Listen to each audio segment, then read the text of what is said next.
মুরলির তারিখ 5ই মার্চ 2024। ওম শান্তি। মধুবন থেকে বাপদাদা বলছেন, মিষ্টি বাচ্চারা, তোমাদের এই শরীর সহ সবকিছুর থেকে আসক্তি সরিয়ে ফেলতে হবে। যখন তোমরা অর্থাৎ আত্মারা পবিত্র কর্মাতীত হয়ে যাবে তখন নিজ নিকেতনে যেতে পারবে। প্রশ্ন, কি কারণে আত্মারা ভীষণ রকম ভয় পায় আর সেই ভয়ই বা কেন? উত্তর, আত্মার শরীর ত্যাগ করতে ভীষণ ভয় করে, কারণ তার শরীরের প্রতি মমতা এসে যায়। যদি কেউ অতীব দুঃখের কারণে শরীর ত্যাগ করতে চায়, তাও তার পাপকর্মের শাস্তি ভোগ তো করতেই হবে। বাচ্চারা, সঙ্গমে তোমাদের কোনোই ভয় নেই। তোমরা আরও বেশি খুশিতে থাকো যে আমরা পুরানো শরীর ছেড়ে বাবার কাছে যাব। ওম শান্তি। মিষ্টি মিষ্টি বাচ্চাদের বোঝানো হয়েছে, এক হল জ্ঞান, দ্বিতীয় হল ভক্তি। ড্রামাতে এটা পূর্বনির্ধারিত হয়ে আছে। ড্রামার আদিমধ্যান্তকে আর কেউই জানে না। তোমরা অর্থাৎ বাচ্চারা তো জানো। সত্যযুগে মৃত্যুভয় থাকে না, অবগত থাকে আমাদের এক শরীর ত্যাগ করে দ্বিতীয় শরীর নিতে হবে। দুঃখ, কান্নাকাটি ইত্যাদির ব্যাপার নেই। এখানে মৃত্যুর জন্য ভয় থাকে। আত্মা শরীর ত্যাগ করতে দুঃখ পায়, ভয় পায়, কারণ আবার দ্বিতীয় জন্ম নিয়ে দুঃখই সহ্য করতে হবে। তোমরা তো হলে সঙ্গমযুগী। বাচ্চারা, তোমাদের বাবা বুঝিয়েছেন এখন ফিরে যেতে হবে। কোথায়? গৃহে। সেইটা হল ভগবানের গৃহ। এটা কোনো গৃহ নয়, যেখানে ভগবান আর তোমরা এই বাচ্চারূপী আত্মারা থাকো তাকেই গৃহ বলা হয়। সেখানে এই শরীর থাকে না। যেমন মানুষ বলে আমরা ভারতে থাকি, নিজের বাড়িতে থাকি, সেইরকম তোমরা বলবে আমরা সকলেই অর্থাৎ আমরা আত্মারা সেখানে নিজ গৃহে থাকি। সেটা হল আত্মাদের গৃহ, আর এটা হল জীব আত্মাদের গৃহ। ওটাকে বলা হয় মুক্তিধাম। মানুষ সেখানে যাওয়ার জন্য তো পুরুষার্থ করে, যাতে আমরা গিয়ে ভগবানের সাথে মিলিত হতে পারি। ভগবানের সাথে মিলিত হওয়ার জন্য অত্যন্ত খুশি হওয়ার কথা। এই যে আত্মার শরীর আছে, এতে আত্মার ভীষণ মোহ এসে গেছে, সেই জন্য সামান্য অসুখ বিসুখ করলেই ভয় করে, এই শরীর যেন না ছেড়ে যায়। অজ্ঞানকালেও ভয় থাকে। এই সময় অর্থাৎ কিনা সঙ্গম যুগে তোমরা জানো এখন ফিরে যেতে হবে বাবার কাছে, ভয়ের ব্যাপার নেই। বাবা খুব সুন্দর যুক্তি বলেছেন। পতিত আত্মারা তো আমার কাছে মুক্তিধামে আসতে পারবে না, ওটা হলই পবিত্র আত্মাদের গৃহ। এটা হল মানুষের গৃহ। এখানে শরীর তৈরি হয় পঞ্চতত্ত্বের দ্বারা, তাই পঞ্চতত্ত্ব এখানে থাকার জন্য আকর্ষণ করতে থাকে, আকাশ, জল, বায়ু। ওখানে অর্থাৎ মূলবতনে এই তত্ত্ব নেই। এসব হল বিচার সাগর মন্থন করার যুক্তি। আত্মা এই প্রপার্টি নিয়ে নিয়েছে, সেই জন্য শরীরের প্রতি মমতা এসে গেছে। তা না হলে তো আমরা আত্মারা হলাম ওখানে থাকারই। এখন আবার পুরুষার্থ করে ওখানে যাওয়ার জন্য। যখন তোমরা পবিত্র আত্মা হয়ে যাও তখন আবার তোমাদের সুখ প্রাপ্ত হয়, দুঃখের কোনো ব্যাপারই নেই। এই সময় হলই দুঃখধাম। তাই এই 5 তত্ত্ব আকর্ষণ করতে থাকে উপর থেকে নিচে এসে পার্ট প্লে করার জন্য। প্রকৃতির আধার তো অবশ্যই নিতে হবে, না হলে তো খেলা চলবে না। এই খেলা দুঃখ আর সুখের তৈরি। যখন তোমরা সুখে থাকো তখন এই পঞ্চতত্ত্বের তৈরি শরীরের উপরে কোনো আসক্তি থাকে না। ওখানে তো পবিত্র থাকে। শরীরের প্রতি এত মমতা থাকে না। এই পঞ্চতত্ত্বের আসক্তিও ছেড়ে দেয়। আমরা পবিত্র হই, সেখানে আবার শরীরও যোগবলের দ্বারা তৈরি হয়, সেই কারণে মায়া আকর্ষণ করে না। আমাদের সেই শরীর যোগবলের দ্বারা নির্মিত বলে দুঃখ হয় না। কিরকম ওয়ান্ডারফুল ড্রামা তৈরি হয়ে রয়েছে! এটাও অনেক সূক্ষ্মভাবে বোঝার ব্যাপার। যে খুব বুদ্ধিমান আর সার্ভিসে তৎপর থাকে সেই ভালোভাবে বুঝতে পারে। বাবা বলেছেন, ধন দান করলে ধন হ্রাস পায় না। দান করতে থাকলে ধারণাও হবে, নয়তো ধারণা হওয়া মুশকিল। এই রকম মনে করো না যে লিখলে ধারণা হয়ে যাবে। তবে হ্যাঁ, কারোর কল্যাণের জন্য লিখে পয়েন্টস পাঠিয়ে দিলে সেটা আলাদা ব্যাপার। নিজের তো কাজে আসে না। কেউ আবার কাগজে লিখে ফালতু মনে করে ফেলে দেয়। এটাও মনে মনে বুঝতে হবে, আমি যে লিখছি সেটা আবার কাজে আসবে। লিখে ফেলে দিলে তাতে কি লাভ? এটাও আত্মা যেন নিজেকে ঠকায়। এটা তো ধারণা করার জিনিস। সামান্য কিছুও মনে রাখতে না পারলে বাবা লিখে রাখতেন। বাবা তো রোজই বোঝাতে থাকেন। সর্বপ্রথম তোমাদের বাবার সাথে কানেকশন হয়। বাবাকে স্মরণ করলেই তোমাদের আত্মা পবিত্র হয়ে যাবে। আবার ওখানেও তোমরা পবিত্র থাকো। আত্মা আর শরীর দুটোই পবিত্র থাকে।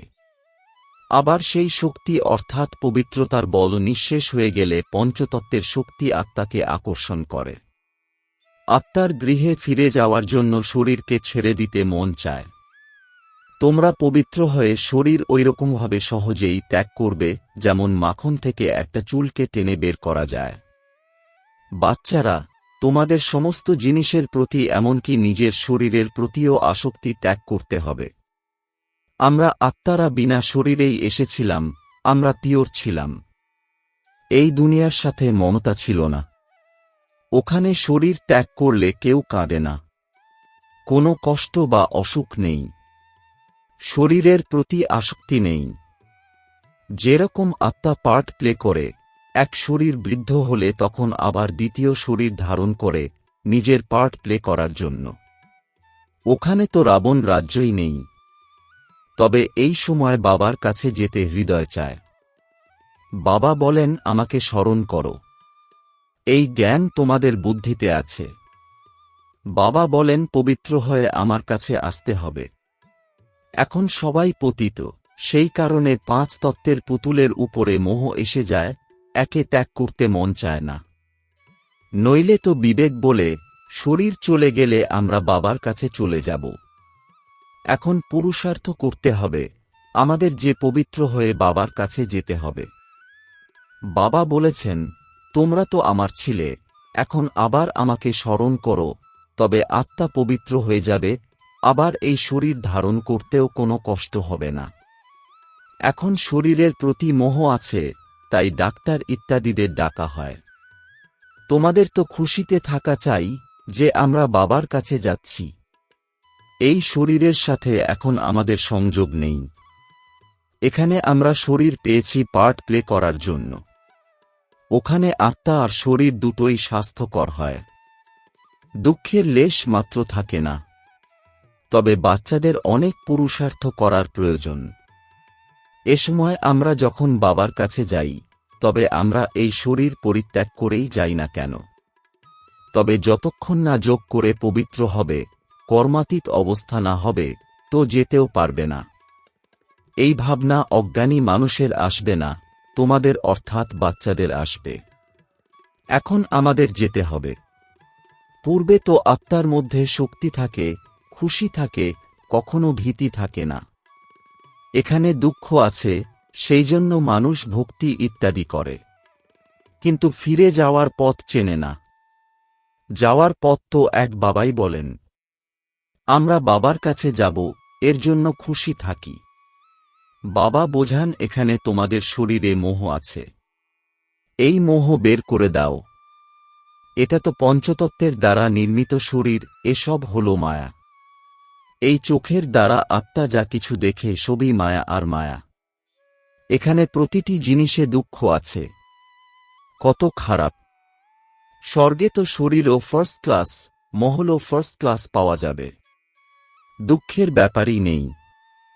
এই খেলা দৈব নির্ধারিত। এই ভাবনা তোমাদের মধ্যে আসা চাই।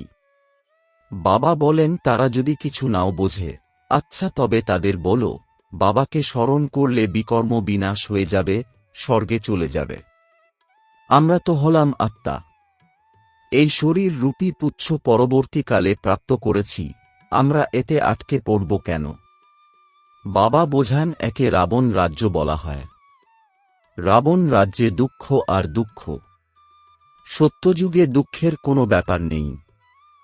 এখন বাবাকে স্মরণের মাধ্যমে আমরা শক্তি নিই, কারণ দুর্বল হয়ে পড়েছি। দেহ অভিমান সবচেয়ে বেশি কমজোর করে দেয়। তাই বাবা বোঝান এই ড্রামা পূর্ব নির্ধারিত। এটা থেমে যেতে পারে না। মোক্ষ ইত্যাদির কোনো ব্যাপারই নেই। এটা তো পূর্ব নির্ধারিত ড্রামা।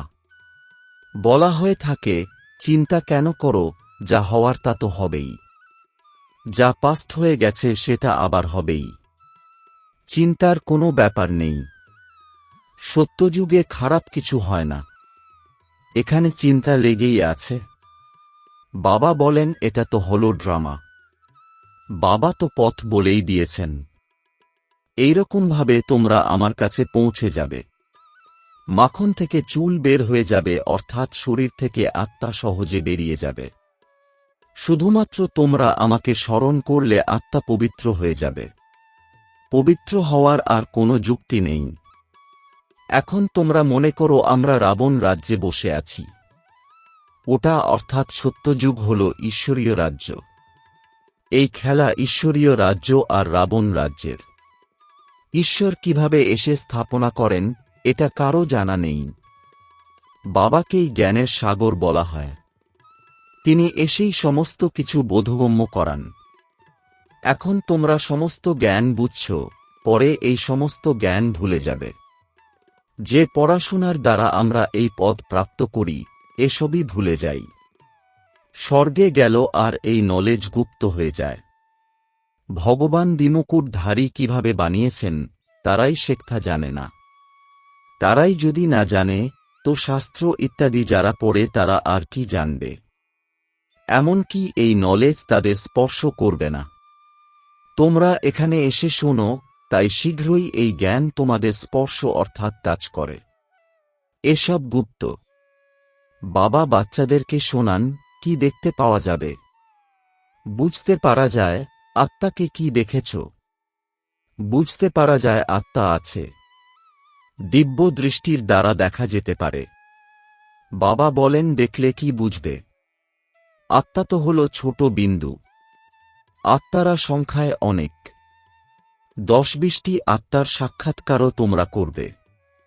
একটাতে তো কিছু বোঝা যাবে না, বুঝতেই পারবে না।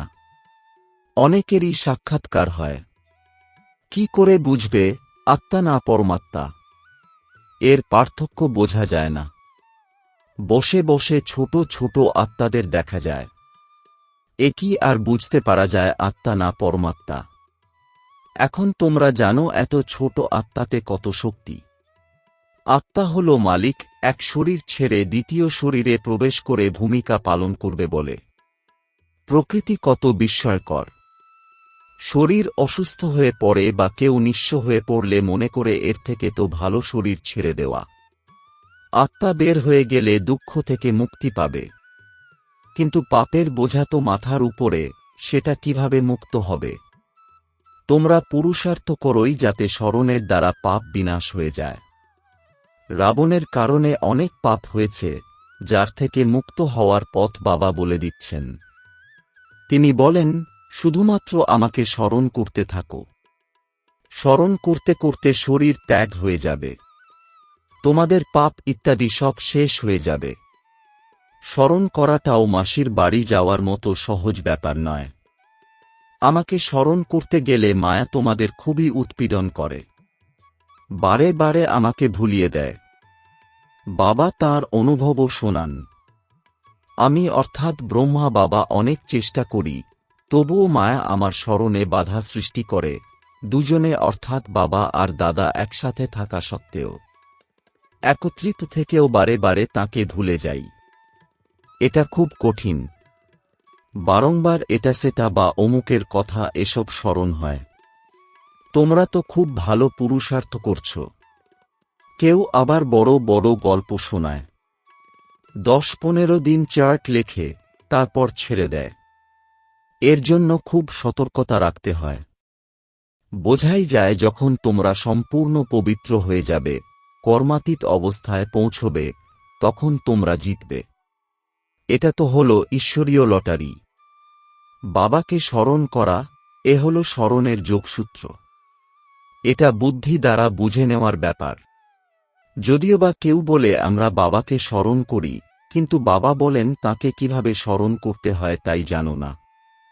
এক্ষেত্রে পদ প্রাপ্তিরও পার্থক্য এসে যায়। কিভাবে রাজ্য স্থাপন হয়েছে? তোমরা অনেকবার রাজত্ব করেছ, আবার হারিয়েছ। বাবা প্রত্যেক ৫,০০০ বছর পরে পড়ান। আবার রাবণ রাজ্যে তোমরা পাপের পথে অর্থাৎ বাম মার্গে চলে যাও। যারা দেবতা ছিল তারাই আবার পাপের পথে নামতে থাকে। তাই বাবা অনেক অন্তর্নিহিত কথা বোঝান বাবাকে স্মরণ করার জন্য। এটা তো খুব সহজ, শরীর ত্যাগ করে বাবার কাছে চলে যাবে। আমাকে জানলে তবে যোগবলের দ্বারা বিকর্ম বিনাশ হবে। সেটা তো শেষের দিকেই হবে। কিন্তু কেউই ফিরে আসে না। যে যা কিছুই করুক না কেন, যথার্থ যোগ তো আমি এসেই শেখাই। আবার অর্ধকল্প যোগবল চলতে থাকে। সেখানে তো অপরিসীম সুখ ভোগ করো। ভক্তি মার্গে মানুষ কি সব করতে থাকে। বাবা যখন এসে জ্ঞান দিতে থাকেন তখন আবার ভক্তি হয় না। জ্ঞানের আলোকে দিন হয়ে গেছে, এবার কোনোই কষ্ট নেই। ভক্তি হল রাত ঠক্কর খাওয়ার। ওখানে তো দুঃখের ব্যাপারই নেই। এই সব কথা যারা এখানকার স্যাপলিং অর্থাৎ চারা হবে তাদের বুদ্ধিতে বসবে। এটা খুব সূক্ষ্ম ব্যাপার, ওয়ান্ডারফুল জ্ঞান, যেটা কি না বাবা ব্যতীত আর কেউই বোঝাতে পারে না। বুঝতে পারার মতো খুব কমই আছে। ড্রামাতে এটা পূর্ব নির্ধারিত। তার কোনো কিছুই অন্যথা হয় না। মানুষ তো মনে করে পরমাত্মা কি না করতে পারে। কিন্তু ভগবান তো আসেনি একবার, এসে তোমাদের স্বর্গের পথ বলে দেন। এখন বাচ্চারা, তোমাদের বুদ্ধি কত বিশাল হয়ে গেছে। এই দুইজন একত্রিত আছেন। ইনি অর্থাৎ ব্রহ্মা কাউকে দেখলে মনে করেন তাকে শান্তির দান দিতে হবে। কাউকে দেখলে বোঝা যায় সে আমাদের ঘরানার কিনা। সেবার যোগ্য অর্থাৎ সার্ভিসেবল বাচ্চাদেরও কাজ তাদের নারী দেখা। যদি আমাদের কুলের হয় তবে শান্ত হয়ে যাবে। আচ্ছা, মিষ্টি মিষ্টি প্রশিক্ষার্থী বাচ্চাদের মাতাপিতা বাপদাদার স্মরণসহ স্নেহসুমন আর সুপ্রভাত। আত্মিক পিতার আত্মিক বাচ্চাদেরকে জানাচ্ছি নমস্কার। ধারণার জন্যে মুখ্য সার: ১. পবিত্র হয়ে বাবার সাথে গৃহে যাওয়ার জন্য এই পঞ্চতত্ত্বের পুতুলের প্রতি মোহ রাখতে নেই। শরীর ত্যাগ করার ভীতি সরিয়ে ফেলতে হবে। ২. স্মরণের যাত্রার চার্ট খুব মনোযোগ দিয়ে বাড়াতে থাকতে হবে। যোগবলের দ্বারা আত্মাকে পবিত্র করে কর্মাতীত হয়ে ঈশ্বরীয় লটারিকে জিততে হবে। বরদান: সিদ্ধিকে স্বীকার করার পরিবর্তে সিদ্ধির প্রত্যক্ষ প্রমাণ দেখানো শক্তিশালী আত্মা ভব। এর বিস্তার: এখন তোমাদের সকলের সিদ্ধির প্রত্যক্ষ রূপ দেখা যাবে। কোনো বিগড়ে যাওয়া কাজও তোমাদের দৃষ্টির দ্বারা, তোমাদের সহযোগের দ্বারা সহজেই সমাধান হবে। কোনো সিদ্ধির রূপে তোমরা এটা বলবে না যে হ্যাঁ এটা হয়ে যাবে।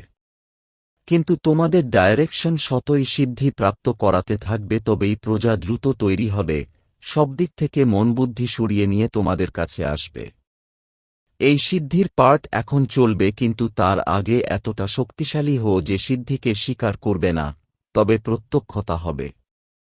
স্লোগান: অব্যক্ত স্থিতিতে স্থিত হয়ে বাবার সাথে মিলিত হও, তবে বরদানের ভাণ্ডার খুলে যাবে। ওম শান্তি।